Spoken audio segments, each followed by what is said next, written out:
ഒത്തിരി സ്വപ്നത്തിൻ്റെ ഏറ്റവും പുതിയ എപ്പിസോഡിൻ്റെ റിവ്യൂയിലേക്ക് എല്ലാ കൂട്ടുകാർക്കും സ്വാഗതം. അങ്ങനെ ശ്രീയേട്ടൻ്റെ അച്ഛൻ വർഷയെ ഉപദേശിക്കുന്നുണ്ട്. നീ ഇനിയും അവനെ മനസ്സിൽ വിചാരിച്ചുകൊണ്ടിരിക്കേണ്ട. അവൻ മരിച്ചു. അവൻ്റെ ആത്മാവിന് ശാന്തി കിട്ടണമെങ്കിൽ നിൻ്റെ കണ്ണീര് അതിനൊരു തടസ്സമാകരുത്. നീ ഇങ്ങനെ അവനെ കാത്തിരുന്നാൽ അവൻ്റെ ആത്മാവിന് പോലും ശാന്തി കിട്ടില്ല എന്നൊക്കെ പറഞ്ഞ് സങ്കടപ്പെട്ട് പോകുമ്പോഴത്തേക്കും വർഷയാണെങ്കിൽ ആകെ സങ്കടപ്പെട്ട് നിൽക്കുന്നത് കണ്ടിട്ട് വിവേക് വന്ന് ആശ്വസിപ്പിക്കുന്നു. ശേഷം കാറിലേക്ക് കയറുന്ന സമയത്ത് ഷർമിള വർഷയെ വിളിക്കുന്നുണ്ട്. കാരണം ഹരിതയാണെങ്കിൽ കൂട്ടരോട് പറയുന്നുണ്ട്, ഉറപ്പായിട്ടും അഞ്ജുവിനെയും രാഹുലിനെയും നാണം കെടുത്തണം. അവളെ നാണം കെടുത്തി ഈ ലോകത്ത് പോലും ജീവിക്കാൻ പറ്റാത്ത അവസ്ഥയിൽ അപമാനിച്ച് വിടണമെന്നൊക്കെ പറഞ്ഞ് പോകുന്നത് കണ്ടിട്ടാണെങ്കിൽ ഷർമിള മനസ്സിൽ വിചാരിക്കുന്നു, ശിവനന്ദയ്ക്ക് അപകടം പറ്റാൻ പാടില്ല.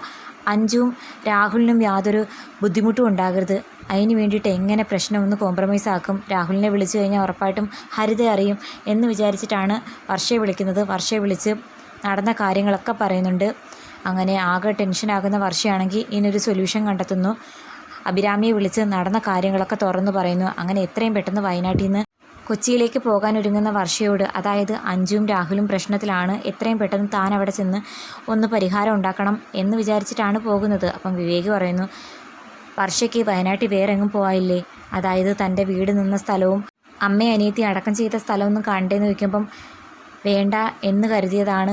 ഇനി എന്തെങ്കിലും ഒരിക്കൽ വരുമ്പം കാണാൻ. കാരണം അഞ്ജുവും രാഹുലും പ്രശ്നത്തിലാണ്. മാത്രമല്ല ഉരുൾപൊട്ടൽ ആദ്യം കവർന്നെടുത്തത് ഞങ്ങളുടെ വീടായിരുന്നു. അമ്മയും സഹോദരിയും എവിടെയാണെന്ന് പോലും ഇതുവരെ ആർക്കും അറിയില്ല. അവരുടെ ബോഡി പോലും കിട്ടിയിട്ടില്ല. അവിടെ ചെന്ന് നിൽക്കുമ്പോൾ ആ ഓർമ്മകളൊക്കെ എൻ്റെ മനസ്സിലേക്ക് വരും. എനിക്കത് താങ്ങാൻ പറ്റില്ലെന്നൊക്കെ പറയുമ്പം വിവേകാണെങ്കിൽ ആശ്വസിപ്പിക്കുന്നു.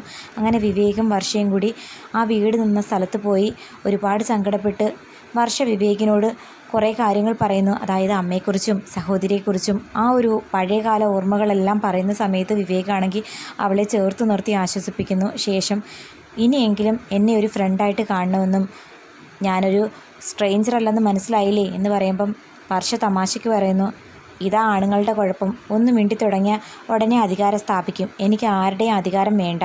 പിന്നെ എന്നെ ഒരു ഫ്രണ്ടായിട്ട് കാണണമെന്നുള്ളത് എൻ്റെ ഒരു ആഗ്രഹമാണ് എന്നൊക്കെ പറയുന്ന സമയത്ത് തിരിച്ച് വണ്ടിയിലേക്ക് പോകുമ്പം വർഷ പറയുന്നു, ബാക്കിലിരിക്കേണ്ട, ഫ്രണ്ട് സീറ്റിൽ ഇരുന്ന് വിവേകിനെ ഒരു ഫ്രണ്ടായിട്ട് കണ്ടാൽ എന്താണെന്നാ എൻ്റെ ഒരു ആലോചന. നല്ല തീരുമാനമാണെന്ന് പറഞ്ഞ് വിവേകാണെങ്കിൽ ഡോറ് തുറന്ന് അവളെ സന്തോഷത്തോടെ കൂട്ടിക്കൊണ്ടു പോകുന്നു. കൊച്ചിയിൽ നിന്ന് വന്ന സമയത്ത് ഫുഡ് കഴിച്ചതാ. വയനാട്ടിൽ വന്ന് ഇത്രയും നേരമായിട്ടും ഫുഡൊന്നും കഴിച്ചില്ല. നമുക്ക് എത്രയും പെട്ടെന്ന് എവിടെയെങ്കിലും ഇറങ്ങി കുറച്ച് ഫുഡ് കഴിച്ചിട്ട് പോകാമെന്ന് പറയുമ്പം അഞ്ജുവും രാഹുലും പ്രശ്നത്തിലല്ലേ? നമ്മൾ ഇനിയും ലേറ്റായാൽ നമ്മൾ എങ്ങനെയൊക്കെ ഓടിപ്പാഞ്ഞ് ചെന്നാലും അവിടെ എത്തുമ്പോഴത്തേക്കും ലേറ്റാവും. അഭിരാമിയെ വിളിച്ച് പറഞ്ഞിട്ടില്ലേ? അഭിരാമി വക്കീൽ എല്ലാം വേണ്ട വിധത്തിൽ കൈകാര്യം ചെയ്യുന്നു. വിവേകാണെങ്കിൽ വർഷയെ സമാധാനിപ്പിക്കുന്നു. അതേസമയം ഹരിത ഏർപ്പാടാക്കിയ പോലീസുകാരാണെങ്കിൽ രാഹുലിനെയും അഞ്ജുവിനെയും ഭയങ്കരമായിട്ട് അപമാനിക്കുന്നു എന്ന് തന്നെ പറയാം.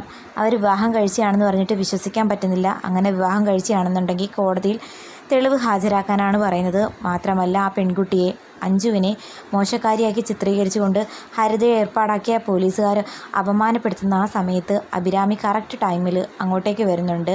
രാഹുലും അഞ്ജുവും പറഞ്ഞത് സത്യമാണെന്ന് തെളിയിക്കാൻ വേണ്ടിയിട്ട് അവരുടെ രജിസ്റ്റർ മാരേജ് സർട്ടിഫിക്കറ്റും മാത്രമല്ല വിവാഹ സമയത്തെടുത്ത ഫോട്ടോയും കാണിച്ചു കൊടുക്കുമ്പോൾ ഇത് കള്ള ഫോട്ടോയാണ്, വിശ്വസിക്കാൻ പറ്റില്ലെന്ന് ഹരിത പറയുമ്പോൾ തക്ക മറുപടി അഭിരാമി വക്കീൽ കൊടുക്കുന്നു. ഹരിതയുടെ വാക്ക് കേട്ട് രാഹുലിനെ അഞ്ജുവിനെ അപമാനിക്കാൻ വന്ന പോലീസുകാർക്കും ചുട്ട മറുപടി അഭിരാമി വക്കീൽ കൊടുക്കുമ്പോഴത്തേക്കും അവർക്ക് ഉത്തരം മുട്ടി. തൽക്കാലം രാഹുലിനെ അഞ്ജുവിനെ അറസ്റ്റ് ചെയ്യേണ്ടെന്ന് തീരുമാനമെടുക്കുമ്പോൾ ഹരിത ആകെ ചമ്മി നാണം കെടുന്നുണ്ട്. അതിനെതിരെ പറയുന്നെങ്കിലും അഭിരാമി വക്കീലിനോടൊപ്പം പിടിച്ചു നിൽക്കാൻ പറ്റുന്നില്ല. ഹരിതയുടെ നീക്കം പൊളിക്കാൻ കാരണം വർഷയാണെന്ന് മനസ്സിലാക്കുന്നുണ്ട് രാഹുലും അഞ്ജും. അഭിരാമി വക്കീൽ പറയുന്നു, വർഷ എല്ലാ സത്യങ്ങളും എന്നോട് തുറന്നു പറഞ്ഞു. ഇതിനു മുമ്പേ എന്നോട് തുറന്ന് പറഞ്ഞുവിടായിരുന്നോ? എന്തായാലും അല്പം വൈകിയെങ്കിലും ഞാനുണ്ടായതുകൊണ്ട് പ്രശ്നങ്ങളൊക്കെ കോംപ്രമൈസ് ആയില്ലെന്ന് വയ്ക്കുമ്പം രാഹുലും അഞ്ജു ഒരുപാട് നന്ദി പറയുന്നുണ്ട് അഭിരാമി വക്കീലിനോട്. അപ്പോൾ എന്തൊക്കെയാകുമെന്ന് കാത്തിരുന്ന് കാണാം. ഹരിത ഇനി എന്തൊക്കെ രൂപത്തിൽ രാഹുലിനെ ശല്യം ചെയ്യാൻ പോകുന്നു. മാത്രമല്ല അഞ്ജു രാഹുലിൻ്റെ ഭാര്യയാണെന്നുള്ള കാര്യം അഭിരാമി വക്കീൽ അറിഞ്ഞിട്ടുണ്ട്. വയനാട്ടിൽ പോയി വരുന്ന വർഷയോടൊപ്പം അഞ്ജുവും ഇനി വസുന്ധര ആൻറ്റിയുടെ വീട്ടിലേക്ക് താമസത്തിന് വരും. അപ്പോൾ വസുന്ധരയോട് സത്യങ്ങൾ തുറന്നു പറയുമോ? അതോ വർഷയും അഞ്ജുവും അഭിയും കൂടി ചേർന്ന് ശിവനന്ദയോടും മല്ലികയോടും വസുന്ധരയോടും സത്യങ്ങൾ മറച്ചു വെക്കുമോ? എന്തായാലും മല്ലിക ഒരു ഹിൻഡ് കൊടുത്തതിനെ തുടർന്ന് വസുന്ധരയ്ക്ക് ചില സംശയങ്ങളുണ്ട്. അതിനെ പിടിച്ച് അഞ്ജുവിൻ്റെ കള്ളക്കളികൾ അധികം താമസിക്കാതെ കണ്ടെത്തുമ്പോൾ എന്തൊക്കെയാകുമെന്ന് കാത്തിരിക്കാം. എന്തായാലും വിവേകിനെ ഒരു ഫ്രണ്ടായിട്ട് വർഷ അക്സെപ്റ്റ് ചെയ്യുന്നു. വിവേകിൻ്റെ സ്നേഹം പതിയെ നമ്മുടെ വർഷയ്ക്ക് മനസ്സിലാകുമെന്ന് പ്രതീക്ഷിക്കാം. എന്തായാലും വിവേകിനോട് ഇഷ്ടം തോന്നി തുടങ്ങുന്ന ആ സമയത്ത് ശ്രീയേട്ടനെങ്ങാനും തിരികെ വന്നാലുണ്ടാകുന്ന കഥാഗതിയിലെ മാറ്റം ചിന്തിക്കുന്നതിനും അപ്പുറമാണ്